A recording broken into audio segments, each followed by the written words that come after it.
So in the last video, we formatted dates using the Internationalization API. So now let's actually format regular numbers. And let's start by doing some experiments in the console first before we move on to our application. So I'm just defining some number here. It doesn't really matter which one, just so we can experiment with it a little bit. Okay, so let's do the most basic formatting now, simply doing new, and then again, this intl namespace. And now this time we use number format. And so this, again, takes in a local string. And so let's experiment with the US. Okay, and so all of this here creates a formatter. And then one more time on that, we can call the format method, where we then pass in what we actually want to format. And so that is this number. Let's just also log here to the console that this is about the US, so that we can then have some other locales as well. Okay, so you see that the number is now formatted using these dividers here. So these commas here as separators, so that it's easier to read 3,884,000 and so on. But let's see how it works in other countries. So in Germany, for example, it is different. Let's add some spaces here. Okay, and so here we want like this. And since we're doing this, let's try some other countries here as well. Let's just say Syria. Why not? So the one that I used earlier as well. So that is Arabic, and then the country is SY. And you see that in Germany, as in general in Europe, the separator is the dot, and then a comma for the decimal part. So basically just the opposite as it is in the US, as you see here. And then for Syria, well, it's even more different. I cannot even read this, of course. And of course, we can also just use the locale from the browser. So that would be navigator.language. And actually, let's log that here.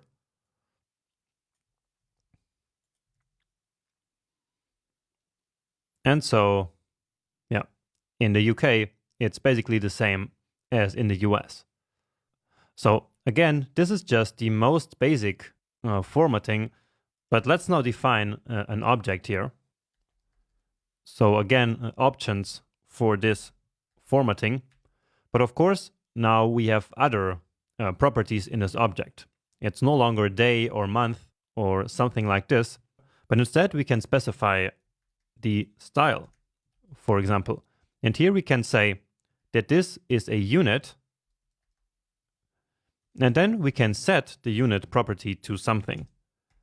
And let's say mile per hour. And there are tons of units like this. And so as always, you can read more about the units that are available in the documentation. But let's see what happens now. No, but apparently nothing happens. Now we just need to pass in this options here, of course, into the number format function. So again, as a second argument, and let's do that here in all of the four at the same time, using these multiple cursors. And let's give it a save. And indeed, now we get this unit here. And one more time, you see that it's written differently in the US or in Germany, for example, or in Europe in general. And you see in Syria or in Arabic, apparently this is how you write miles per hour. Okay, but of course we can try others. For example, for temperatures, there is Celsius. And so indeed, we get degrees Celsius. So that is for units, but we can also say percent, and then the unit is completely ignored. So we get the percentage sign, and again it is different in different countries. So here we have this space. And then there's also currency. So these are the three different options for the style. So that's unit, percent, or currency. And again, if we have a currency, then the unit is just completely ignored. But we do have to then define the currency. So let's say euro, and for that it is like this, so EUR. And so if we give it a save, then we get indeed the euro sign. And so here in Europe it comes after the number, and in the US it comes before the number.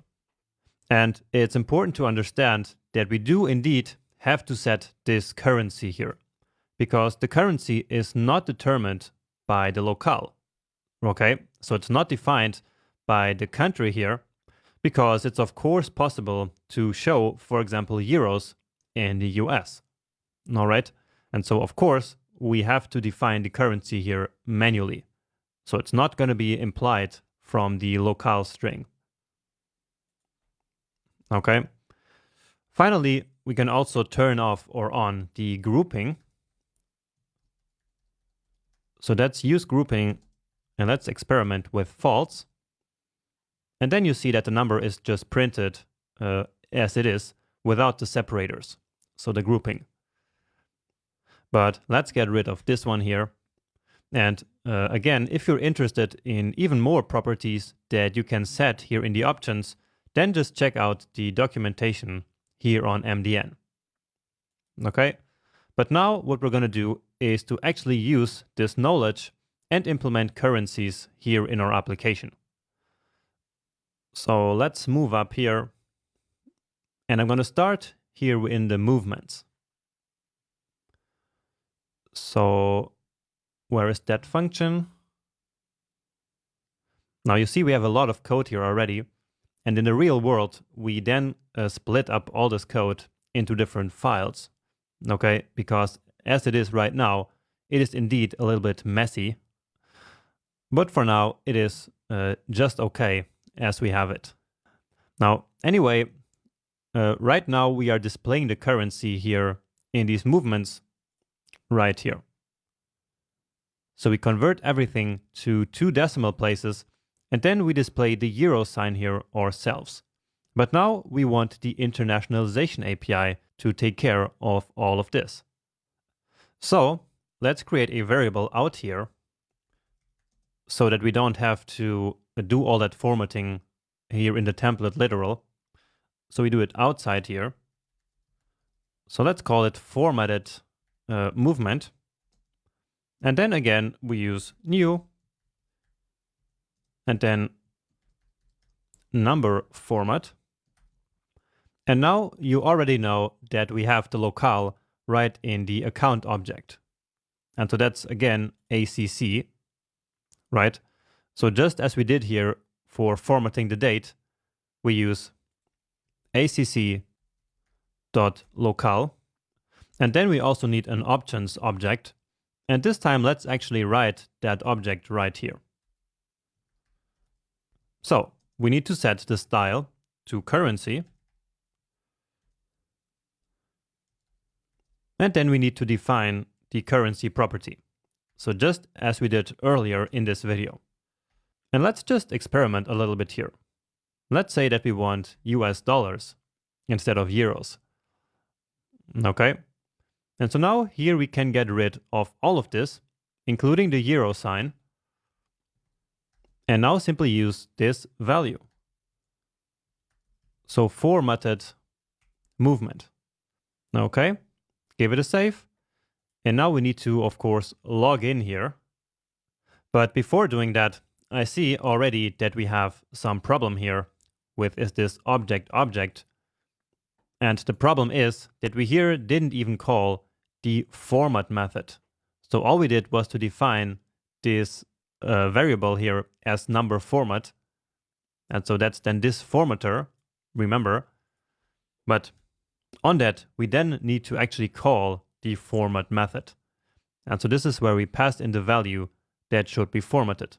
And that is simply the current movement.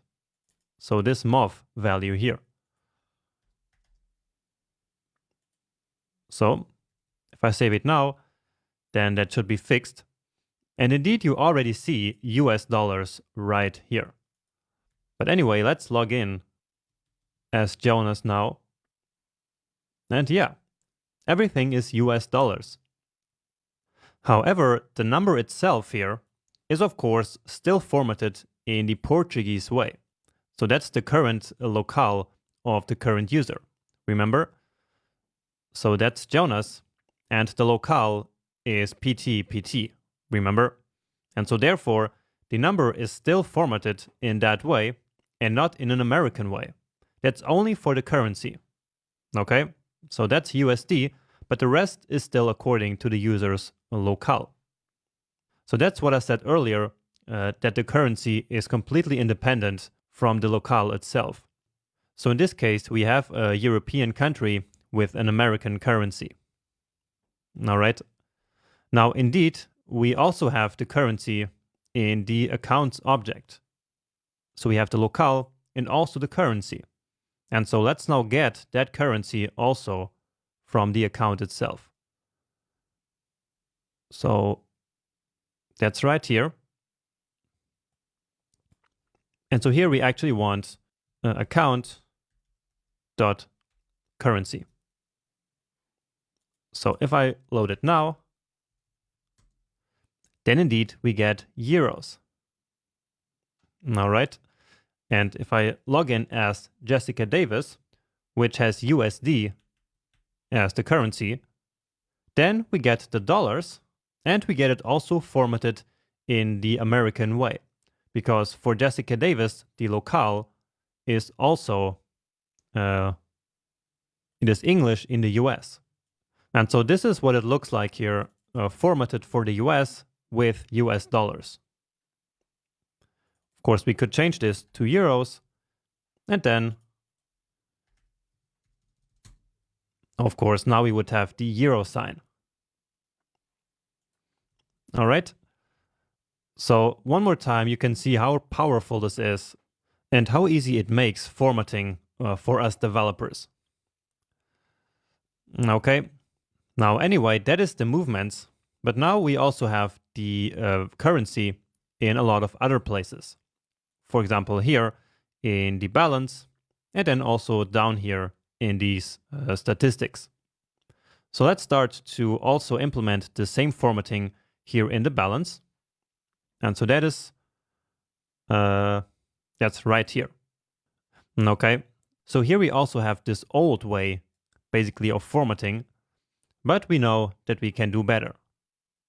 So we can now go ahead and grab all of this like this and paste it here and then use this.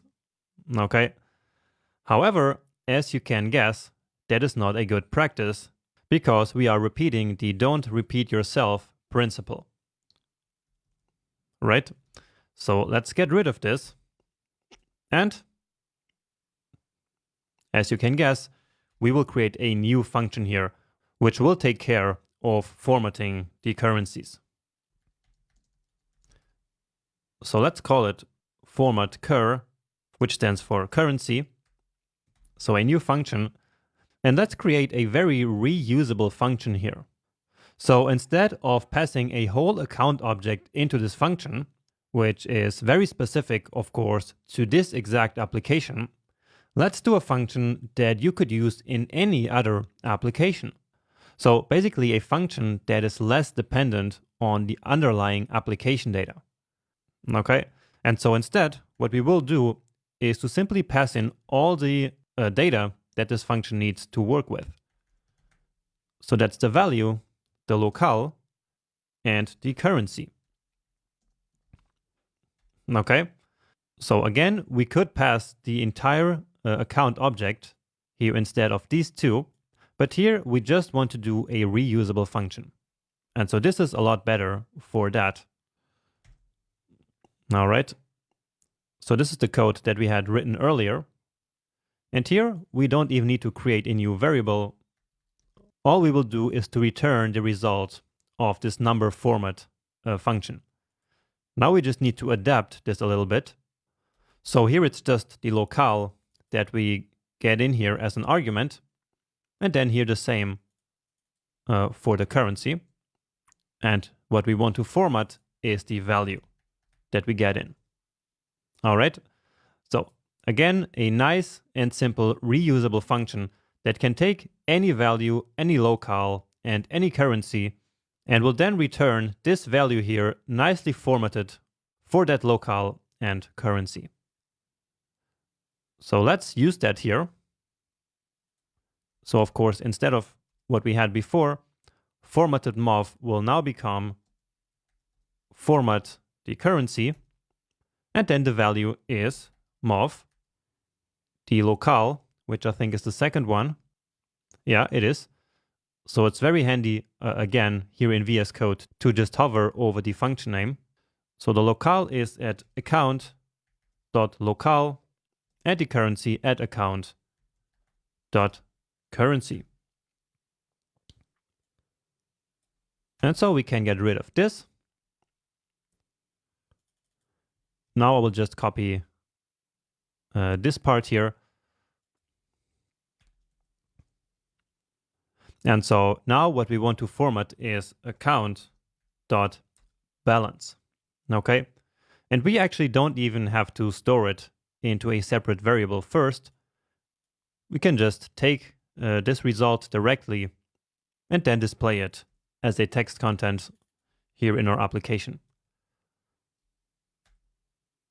So if I log in now as Jonas, then this should already be nicely formatted, and indeed it is.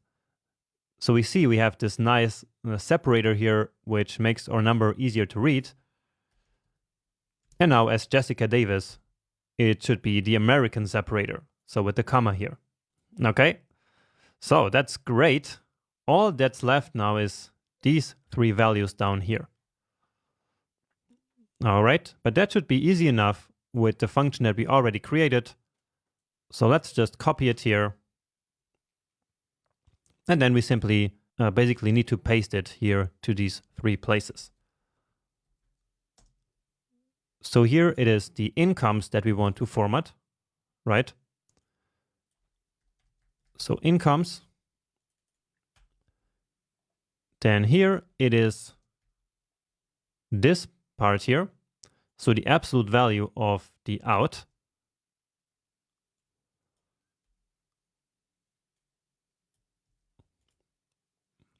And then finally down here, it is the interest. Now I copied that code from earlier. So again, it is this interest that we want to format now. So interest. And indeed, you can already see, even without logging in, that it worked down here. So we have this nice separator here indeed. And so if we log in again with Jessica Davis to see it as US dollars, then we get this nice result here as well. Beautiful. And actually, that's it for the internationalization API. That's all I had to show you. But as I told you right in the beginning, there is a lot more potential in this API.